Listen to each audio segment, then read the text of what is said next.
సుమన్ టీవీలో మీ business promotions కోసం ఈ కింది నెంబర్ను సంప్రదించగలరు.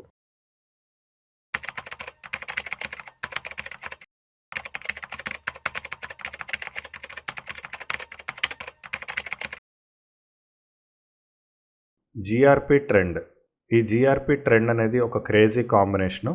ఇది ట్రెండ్ విత్ గోల్డెన్ రేషియో. ఈ జీఆర్పీ ట్రెండ్ అనేది మనకి మార్కెట్ యొక్క ట్రెండ్ని 90% యాక్యురేట్గా చూపిస్తుంది. గోల్డెన్ రేషియో ప్రొఫైల్ ఇండికేటర్లో మనకి జీఆర్పీ ట్రెండ్ అనే ఆప్షన్ ఉంటుంది. ఈ ఆప్షన్ ఎనేబుల్ చేసుకుంటే మనకి ట్రెండ్ అనేది బై డిఫాల్ట్ ఈ విధంగా వస్తుంది. ఇందులో మనకి 2 ఎలిమెంట్స్ ఉంటాయి. GRP trend length, GRP trend time frame. So ఈ రెండింటిని మనం స్పెసిఫై చేసే దాన్ని బట్టి మనకి ఈ ట్రెండ్ అనేది డిసైడ్ అవుతుంది. ఈ రెండిట్లో ఫస్ట్ ఆప్షన్ అనేది మనకి ఇన్పుట్, సెకండ్ ఆప్షన్ అనేది మనకి అవుట్పుట్. ఇక్కడ మెయిన్గా అవుట్పుట్ని మనం ఫస్ట్ బేస్ చేసుకోవాలి. ఇక్కడ మనం జీఆర్పీ ట్రెండ్ యొక్క టైం ఫ్రేమ్ని 1 డే ఇచ్చామనుకోండి, దానికి ముందు 2 డేస్ ఆఫ్ డేటాని మనం తీసుకోవాలి. ఫర్ ఎగ్జాంపుల్ జీఆర్పీ ట్రెండ్ అనేది మనం 1 వీక్ ఇస్తే మనం 2 వీక్స్ ఆఫ్ డేటా అనేదాన్ని కన్సిడర్ చేసుకోవాలి. జీఆర్పీ ట్రెండ్ అనేది మనం 1 అవర్ పెట్టుకుంటే ముందున్న 2 అవర్స్ ఆఫ్ డేటాని మనం కన్సిడర్ చేసుకోవాలి. ఫర్ ఎగ్జాంపుల్ ఇక్కడ నేను ఇప్పుడు జీఆర్పీ ట్రెండ్ 1 డే అని సెలెక్ట్ చేసుకున్నాను. సో ఇది నాకు 1 డే. సో ఈ 1 డే యొక్క అవుట్పుట్ నేను చూడాలి అన్నప్పుడు నాకు ముందున్న 2 డేస్ ఆఫ్ డేటా అనేది కావాలి. గోల్డెన్ రేషియో ప్రొఫైల్లో మనం డిఫాల్ట్గా యూజ్ చేసేది ఎప్పుడూ కూడా 1 మినిట్ టైం ఫ్రేమ్ మాత్రమే. అందుకే మనకి చార్ట్ అనేది ఇక్కడ కొంచెం పెద్దగా ఉంది. పైగా ఇది మనకి 23 అవర్స్ మార్కెట్ చార్ట్. ఇప్పుడు ఇక్కడ మనకి ఇన్పుట్లో లెంత్ అనే దాన్ని స్పెసిఫై చేయాలి. ఈ లెంత్ని స్పెసిఫై చేయాలి అంటే మనకి ఒక డేలో ఎన్ని క్యాండిల్స్ ఉంటాయో చూసుకోవాలి.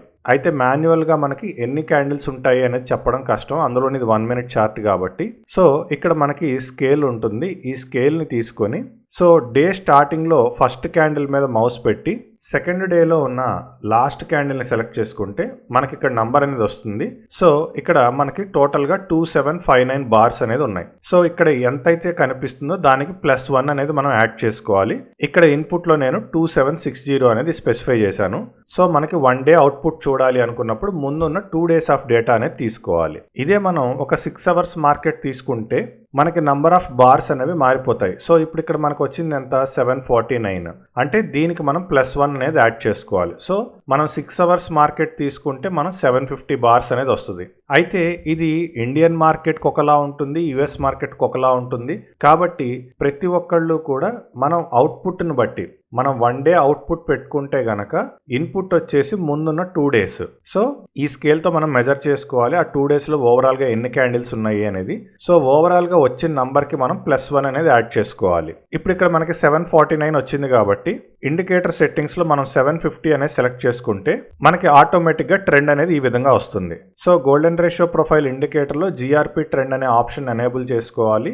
మెయిన్గా మనకి అవుట్పుట్ అనేది మోస్ట్ ఇంపార్టెంట్. మన అవుట్పుట్ అనేది ఎంత, 1 డే అంటే ముందు 2 డేస్ ఆఫ్ డేటా తీసుకోవాలి, 1 వీక్ అంటే ముందు 2 వీక్స్ ఆఫ్ డేటా తీసుకోవాలి. సో ఆ డేటాలో ఎన్ని క్యాండిల్స్ ఉన్నాయి అనేది ఇక్కడ ఉన్న స్కేల్ని యూజ్ చేసుకొని ఆ లెంత్ అనేదాన్ని మనం స్పెసిఫై చేసుకొని దానికి +1 యాడ్ చేసి ఆ లెంత్ అనేదాన్ని ఇక్కడ మనం ఇన్పుట్గా ఇవ్వాలి. ఇస్తే మనకి ట్రెండ్ విత్ గోల్డెన్ రేషియో అనేది ఆటోమేటిక్గా వస్తుంది. మెయిన్గా మనకి జీఆర్పీ ట్రెండ్లో 3 జోన్స్ ఉంటాయి: semi golden zone, neutral zone, golden zone. అయితే ఈ జీఆర్పీ ట్రెండ్ అనేది మనకి సిచ్యువేషన్ బట్టి 2 రకాలుగా వస్తుంది. ఒకసారి మనకి గోల్డెన్ జోన్ అనేది సపోర్ట్గా యాక్ట్ చేస్తుంది, ఇంకోసారి మనకి గోల్డెన్ జోన్ అనేది రెసిస్టెన్స్గా యాక్ట్ చేస్తుంది.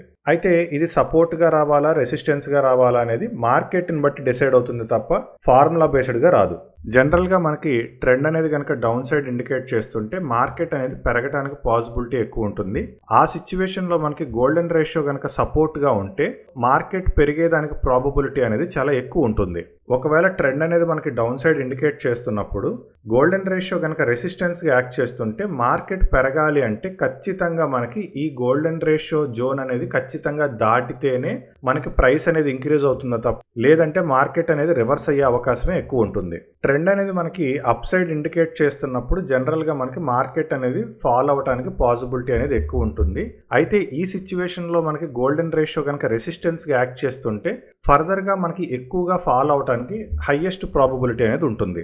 ట్రెండ్ అనేది మనకి అప్ సైడ్ ఇండికేట్ చేస్తున్నప్పుడు ఒకవేళ గోల్డెన్ రేషియో కనుక మనకి సపోర్ట్గా కానీ యాక్ట్ చేస్తుంటే ప్రైస్ అనేది గోల్డెన్ రేషియో జోన్ని క్రాస్ చేస్తే తప్ప మనకి ఫాలింగ్ అనేది రాదు.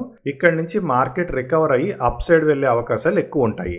సో మార్కెట్ యొక్క ట్రెండ్ అనేది ఈ ట్రెండ్లో ఉన్న గోల్డెన్ రేషియో అనేది సపోర్ట్గా యాక్ట్ చేస్తుందా, రెసిస్టెన్స్గా యాక్ట్ చేస్తుందా అనే దాని మీద డిపెండ్ అవుతుంది. సో ఈ ఓవరాల్ ట్రెండ్లో మనకి గోల్డెన్ రేషియో జోన్ అనేది కీ రోల్ ప్లే చేస్తుంది.